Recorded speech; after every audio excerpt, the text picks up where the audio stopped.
Blah, bah, and boo-hoo, 3 forms of depression.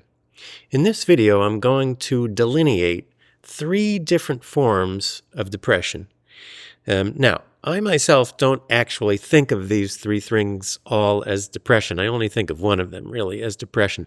But I think the 3 get confused and have even been kind of conflated in the literature over the years. So the 3 forms that I'm referring to when what I'm calling blah, bah, and boo-hoo, which, by the way, the point there is definitely not to make fun of anyone suffering from any of these things. I couldn't really help myself. It was too silly and funny to me, at least, not to use as a title, but also maybe can be a helpful mnemonic device in order to remember these different 3, okay?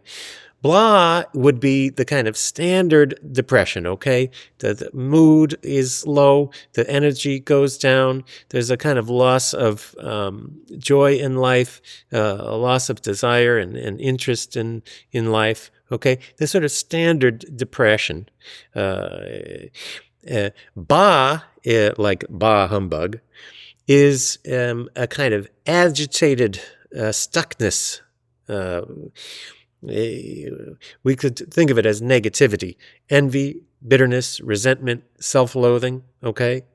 Now, what that may have in common with a kind of standard depression is the low self-esteem component, right?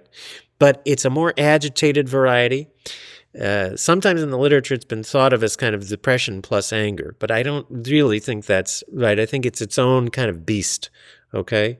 And then boohoo is the pain of what used to be known as manic depression, okay?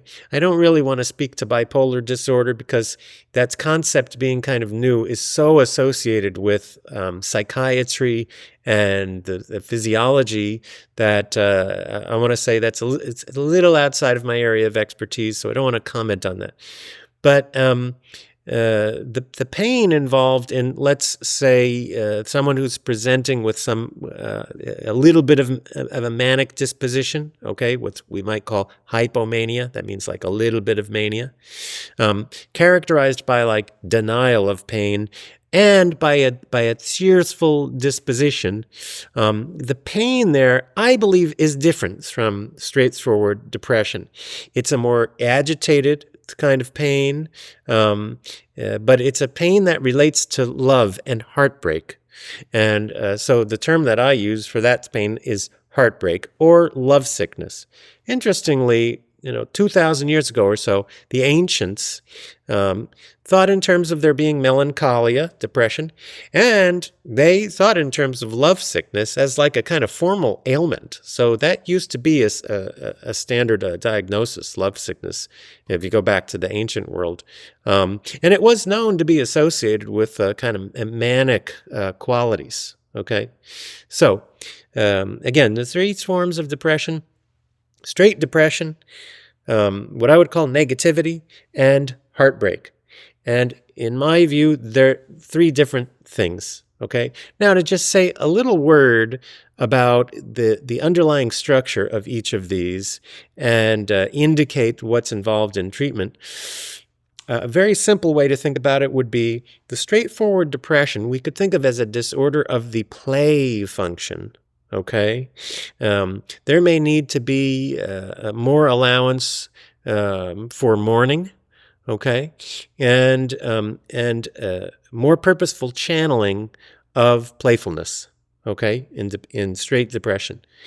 In negativity, that I might consider a disorder of the toughness function or the strength function. We all have strength, toughness, the ability to endure, but when that function is disordered, the toughness can be mischanneled into resentment, bitterness, envy, self-loathing, and so there's a need for, on the one hand, more kindness and gentleness.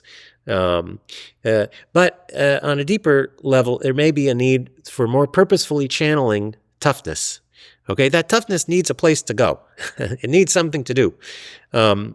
And so that's the way I might see negativity, essentially speaking. When we talk about heartbreak, that we might see as a disorder of the love function. Okay.